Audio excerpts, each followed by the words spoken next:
ကျွန်တော်တို့ဒီ AutoCAD ပါတဲ့ဒီ printer ပေါ့နော်နှစ်လက်မ printer ဒီ printer လေးကိုသုံးပြီးမှကျွန်တော်တို့ microtip bouncer ကိုဖုန်းနဲ့ထုတ်ပြမယ်ပေါ့နော်ဒါ microtip bouncer ကိုဖုန်းနဲ့ထုတ်မှာဆိုတော့ကျွန်တော်လိုအပ်တဲ့ microtip bouncer ဖုန်း software လေးတစ်ချက်သွားလိုက်မယ်နော်တွားပြီးတော့အဲ့ဒီမှာကျွန်တော် printer ကို Bluetooth နဲ့ software မှာချိန်လိုက်မယ်နော်ချိန်ပြီးတော့ဆိုအဲ့ဒီမှာကျွန်တော် printer လေးစိမ့်နေကျွန်တော် Wi-Fi လည်းစိမ့်နေဒါဆိုရင်ကုတ်ထုတ်လို့ရပြီပေါ့နော်အဲ့တော့ကျွန်တော် create နှိပ်မယ်နှိပ်ပြီးတော့ကျွန်တော်ကဏ္ဍတီးတက်လို့ကျွန်တော် number only ရွေးမယ်ကဏ္ဍရှစ်လုံးထားကျွန်တော်8 digit ပြီး save password ဖွင့်လိုက်မယ်ပြီးကျွန်တော်ကဘယ်နာရီထုတ်မလဲဆိုတော့ကျွန်တော်က1 hour တနာရီထုတ်မယ် quantity ကဘယ်နှခုထုတ်မလဲဆိုတော့5ခုထုတ်မယ် time limit ကတနာရီထုတ်မယ်ပေါ့နော်အဲ့လေးရွေးလိုက်မယ်ရွေးပြီးတော့ပြီဆိုရင်ဒီအောက်မှာကျွန်တော်တို့1 hour limit ဟိုထွက်လာပြီပေါ့နော်ထွက်လာပြီဆိုကျွန်တော်ခဏလေးတေးလိုက်မယ်တေးပြီးရင်ဒီ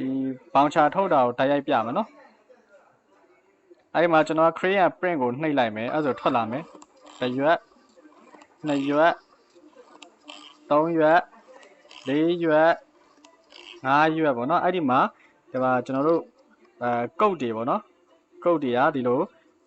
ညှက်ပြီးသားထွက်လာတာဖြစ်ပါတယ်ညှက်ပြီးသားထွက်လာတယ်ပေါ့နော်ဒါတွေကတကယ်သုံးလို့ရပါတယ်တနာရီကုတ်တွေပေါ့နော်အဲ့မှာကျွန်တော် Wi-Fi နာမည်တစ်ချက်ပြောင်းမယ်ပေါ့နော် Wi-Fi တစ်ချက်ပြောင်းမယ်ဆိုတော့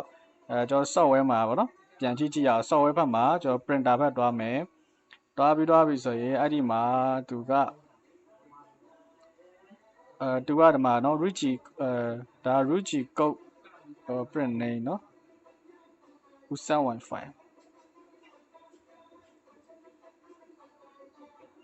အဲ့ပြီးကျွန်တော် done လုပ်ကြည့်လိုက်မယ်နော်ပြီး connect ပြန်လုပ်လိုက်မယ်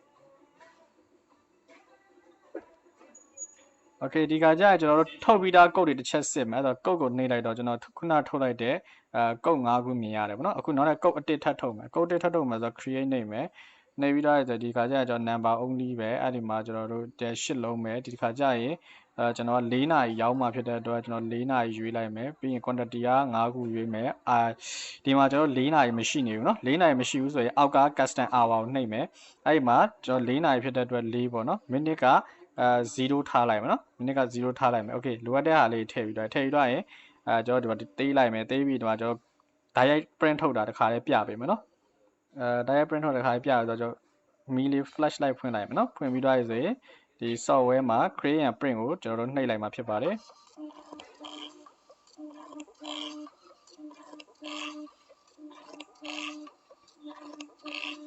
အဲ့ဆိုရင်ဒီမှာကြည့်လိုက်ပါကျွန်တော်4နာရီကုတ်ထွက်လာပြီเนาะဒီမှာ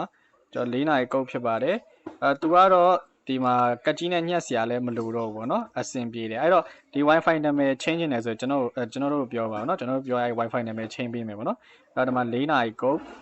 ပြီးရင်ဒီမှာကျွန်တော်တနာရီကုတ်ပေါ့နော်ကတ်ကြီးနဲ့ညှက်စရာမလိုဘူးအလိုတယောက်ဖြတ်ပြီးသားရတယ်ပေါ့နော်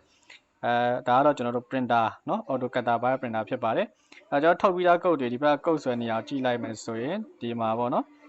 မြင်ရပြီเนาะကျွန်တော်မသုံးရသေးဘူးဆိုတာလည်းမြင်ရเนาะ